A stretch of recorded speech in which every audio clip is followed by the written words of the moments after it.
Yeah, so I'm going to talk first. I'm going to try not to talk for more than 15 minutes, and if I do, Majidasa is going to wave at me so I can quickly wind up. What's it, throw snow? Yeah, no, or snowballs. So yeah, I was just before, about half an hour ago, I was just sitting where Majidasa is sitting in the same chair, feeling a bit anxious about what was I going to say and how was I going to kind of bring together what I wanted to talk about. And what came to me was an image, and I realised, well, actually images are a very helpful way for me to connect with myself and connect with maybe deeper truths. And what came up for me was the image of water, a deep body of water, and nagas. I realised actually it's no coincidence I've been given the name Naga, because I've got a kind of a connection with the image, the kind of myth of Nagas who kind of live deep in the ocean, in the depths. And what the image that came to mind was, well, we can live very much on the surface of things, and if you imagine that, we're like a great body of water, we can live very much on the surface of things. And Vedana talked yesterday about the mental chatter that we can live in. We can kind of spend our whole time living in this mental chatter, in our kind of stories about what might happen, stories about ourselves and other people. We're not really living with ourselves and with other people, just kind of living very much on the surface of things. So you can think of this kind of mental chatter as being like the froth, just on the surface of things. And I suppose the image that came to mind is that we can, it's almost like we can be lying on a lilo, floating along on a lilo, and not really going into the depths of who we really are. We just exist on the surface, very much on the surface. So I want to talk about how we can connect more deeply with ourselves, and the benefits of that, why we'd want to do that, how we could go about doing that. As Vedana talked about yesterday, mentioned yesterday, if we're not really in connected with ourselves, we can't connect with other people. If we're just living in this mental chatter, then that's what we bring to other people. We bring our stories and our ideas. We're not fully connecting them. If we're not deeply connected with ourselves, we can only just only a small part of us can connect with other people. But if we're deeply connected with ourselves, we can deeply connect with other people and with what's going on around us. Well, how do we go about doing that? So there's another list. I want to talk about another list, which is 3 aspects of awareness, which are the 3 aspects are called Sati, Sampajanna and Apramada. I haven't got a flip chart, so you can ask someone later and they can tell you how to spell those things. But Sati, Sampajanna and Apramada. And they're just 3 aspects of awareness. Because often when we talk about mindfulness or awareness, or sometimes people talk about pure awareness, I think often what they're talking about is Sati, which is one type of awareness, which is where we're aware of what's happening right now. We're in the present moment, and we're aware of what's going on, what's happening right now. So right now, I'm giving a talk. There's loads of people looking at me. It's a little bit scary, and that's what's happening right now for me. So with that aspect of Sati, we can be really in the moment. That's when people talk about being in the present moment, and often when people talk about mindfulness and awareness, they're talking about Sati. And I spent basically I spent the last week before this retreat doing a solitary retreat, and it was very much what I realised. Very much it was what I needed to do to get back in touch with myself, to connect with myself, and just to kind of be more deeply feeling and experiencing what was going on for me, my emotions and how I felt about things, to reflect about things. So so Sati is where we are, in a way, we're experiencing what we're doing, we're aware of what we're doing, and we're aware of what we're thinking, and we're aware of what we're feeling, and how those all work together. So if we're really fully present and with ourselves, we can kind of we can connect with how we're feeling, what we feel about things, how we're really feeling. And I didn't really get what that meant for a few years, actually. The first few years when I came to the Buddhist centre, and Vedana talked yesterday about people that can be a type of awareness that can be alienated or kind of cold and kind of observing. And I think, basically what I know, that's how I was for quite a few years, and I'm still working with trying to more fully experience myself and my emotions.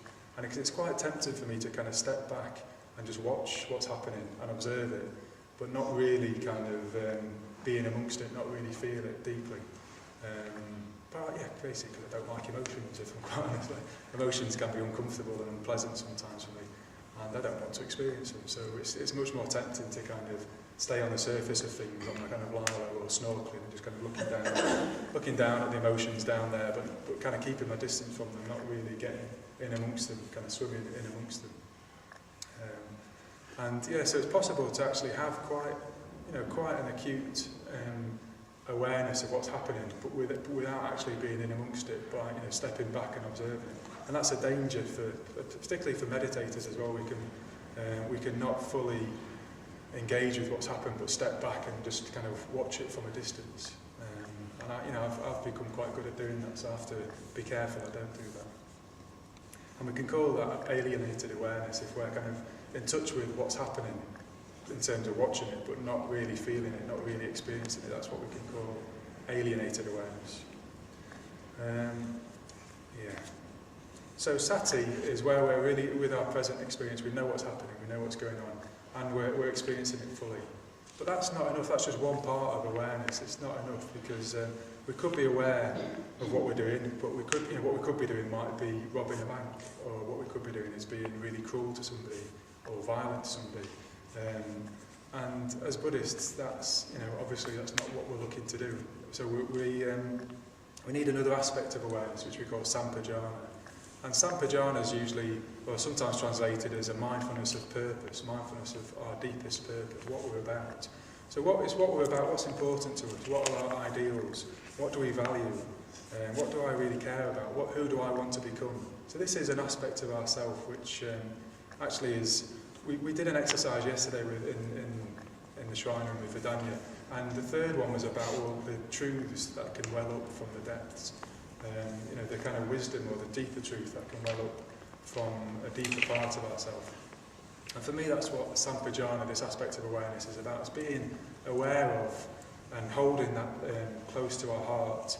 What do I really care about? What do I really value? What's important to me?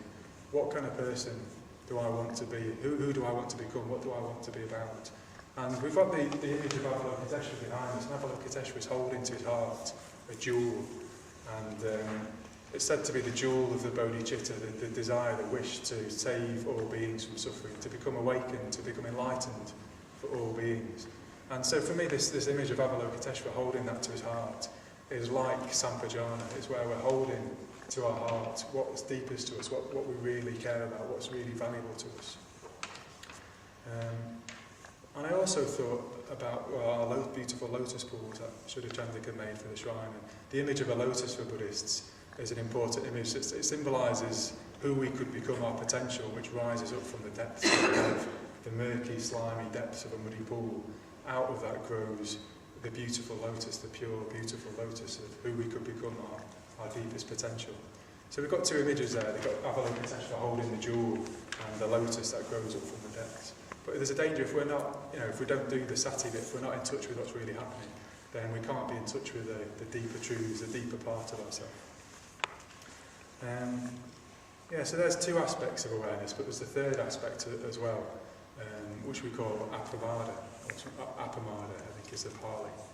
And that's what happens when you put those two other bits together. If you put Sati and Sampajanna together, you get Apramada. If you've got an awareness of what's happening, and you're also in touch with what you deeply care about, well, you'll have a sense of ethics, you'll have an ethical sense of, if you're about to do something that's not in line with your values, that's not in line with who you really would like to become, well, what will happen is you get an awareness of that. We call that Apramada. It's an ethical sense, sometimes called an ethical vigilance. You could see it maybe as like an alarm bell going off that says, don't kick the cat, don't punch that person in the face, because that's not in line with my deepest values. I don't want to be a person who kicks the cat, so don't do that. So Apramada is like the ethical sense, the alarm bell that kicks off and says, well, this isn't in line with my deepest values. And there's a third image, or fourth, I've lost count of the images. There's another image which sometimes I like to explain this, which is the image of a sat-nav, or the metaphor of a sat-nav. And you can think when you set off on a journey and you sat nav, you put in where you want to go, your destination, and that's like Sampajanna, that's keeping in mind where you want to get to. But then you've got Sati, which is the where are you now, and kind of the awareness of the road in front of you and the cars around you and how fast you're driving. And then there's Apramada, which is the voice that says, at the next junction, turn around, turn left, turn back, and go where you come from. You've gone the wrong way. So Apramada is the kind of the ethical sense that can speak to us, an awareness that we can cultivate that speaks and says, well, actually, this action will take us to where you want to go, or away from where you want to go. So we've got these three aspects of awareness that we can cultivate, and they're going on hopefully all the time in relation to ourselves. So I just wanted to talk a little bit, if there's time, about how we can use these three aspects to go a bit deeper into our experience.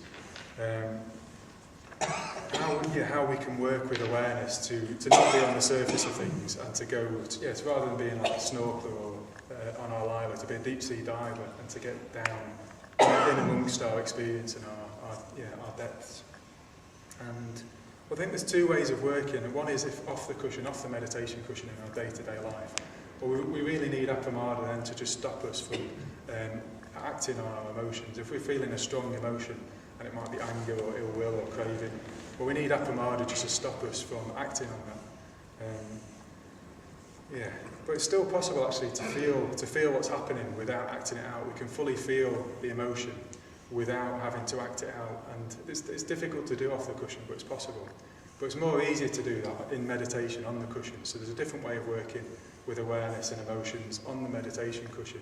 Because on the meditation cushion, we're not going to hit somebody or punch somebody or act out whatever's going on, but we can fully experience it. We've got the space to turn towards the strong emotion, and we can fully experience it. So we can use Apramada when we're meditating to make sure we don't drift off into our mental chatter and all the stories, but we can fully experience the emotion. And the way we do that, as Vedana said yesterday, is with mindfulness of the body. And as we heard in the readings on the first night, with mindfulness of our body, we can fully experience more deeply what's going on, because we feel our experience in the body, we feel our emotions in the body. Everything that happens to us, we perceive through our body. Our body is interacting with the world. And it's almost like our body is a container for our emotions and our deeper truths, our deeper wisdom. And when we're in the mental chatter, this kind of surface chatter, we're not in touch with that deeper truth and our emotional experience. But if we're in our body, if we're kind of firmly grounded in the experience in our body, well then we can operate from a kind of more grounded, deeper place. So cultivating mindfulness of the body is crucial. It's really crucial to being more deeply connected with yourself and your emotions, and that helps you to connect more deeply with other people. So I like to think of it using another kind of nautical analogy, image, is that mindfulness of the body is like an anchor. The body is like an anchor that stops us just from getting swept away in our experience. If we're in our body as whatever we're doing, so the Buddha talks about whatever we're doing, whether we're on the toilet, whether we're lying down, walking, talking with people, if we're fully aware of what's happening in our body, we're not going to get swept away with the kind of mental chatter. We'll be present and able to be in the gap to make ethical choices. So mindfulness of the body is like an anchor that helps us to stay grounded. The body also seems to me like the container that holds all of our emotions, that holds all of our experience. So as we inhabit our body more and more fully, we feel more and more fully, more and more deeply what's happening. So mindfulness of the body is really crucial. And we can use that in meditation on the cushion to have the attitude of turning towards our experience. If a strong emotion arises in meditation, we can turn towards it and be curious about it. And just ask ourselves, what am I feeling? What am I experiencing? And what does it feel like? And really feel it fully, and then we can start to reflect, why am I feeling this anger? What's it about?